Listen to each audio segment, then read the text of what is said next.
Basilio! Inong Simon, kayo pala. Kamusta yung ilong lang siya? Ganun pa rin. Hinihina pa rin siya. At hindi na siya kumakain. Labis na kumalat ang laso sa kanyang buong katawan. Habang tumatagal, lalo nang hihina.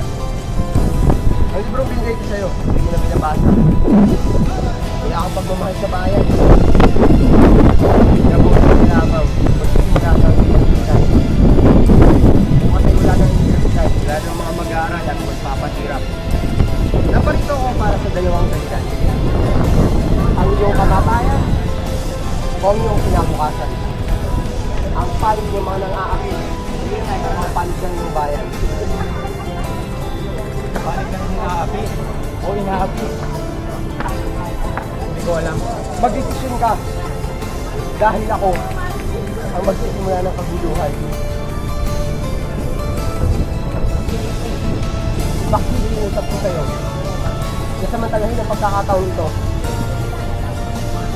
pamahayaan mo ang isang hukbo, isugin niyo ang Santa Clara at doon kung niyo ang isang tao na kanyang ikaw at kapitan sabi lamang na Maria Clara. Tuloy na kayo. Anong yung ibig sabihin? Si Maria Clara ay patay na. Patay! Hindi! Paano ito nangyari? Kaanit lang. Tapos kanina. Nabalita ako siya'y namatay. Nagpunta ako ng kumbento upang makibalita. At sa aking pag-uwi, ay tumambad sa akin ang ihap ni Padre Salvi. Pinapakot si Kapitan Chago na pinadala ni Padre Salvi.